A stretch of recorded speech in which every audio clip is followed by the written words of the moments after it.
Hello বন্ধুরা, টুসি রান্নাবাটি চ্যানেলে সবাইকে স্বাগতম। আজকের আমার রেসিপি ডুমুরের পোস্ত। এই ডুমুরের পোস্ত বানানোর জন্য আমি দুটো বড় সাইজের আলু ছোট ছোট টুকরো করে কেটে নিয়েছি।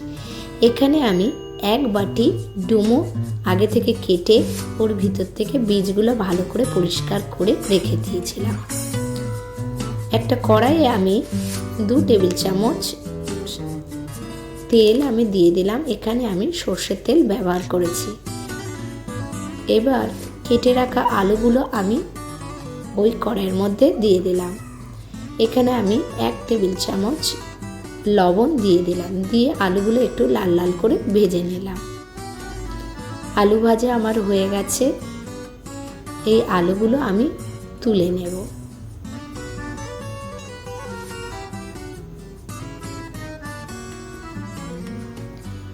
ওই কড়াইয়ে আরও কিছুটা সর্ষের তেল দিয়ে দিলাম। তেলটা একটু গরম হয়ে গেলে একটা শুকনো লঙ্কা আমি ফাটিয়ে দিয়ে দিলাম।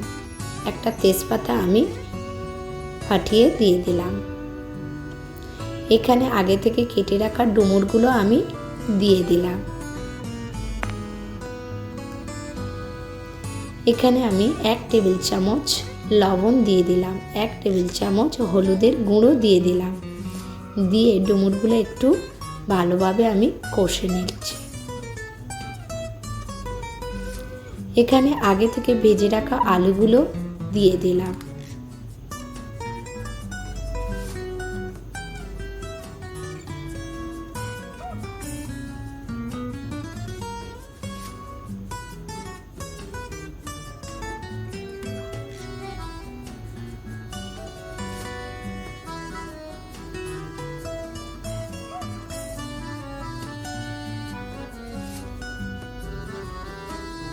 এখানে আমি 1 টেবিল চামচ আদার পেস্ট দিয়ে দিলাম। দিয়ে আমি ডুমুর আলুগুলো ভালোভাবে কষে নিলাম। ডুমুর আলু কষা হয়ে গেছে। এখানে আমি 1 বাটি জল বা 1 কাপ জল, এখানে আমি আগে থেকে একটা পোস্তর পেস্ট বেটে রেখেছিলাম, সেই পোস্তর পেস্টটা দিয়ে দিলাম। দিয়ে ঢাকনা দিয়ে ঢেকে রাখলাম কিছু সময়ের জন্য। এখানে আমি 2টো কাঁচা লঙ্কা দিয়ে দিলাম।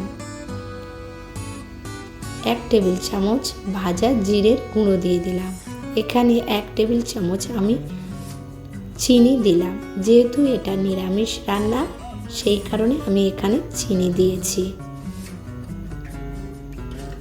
এবার ঢাকনা দিয়ে ঢেকে আমি 5 মিনিটের জন্য সিদ্ধ হতে রেখে দিলাম।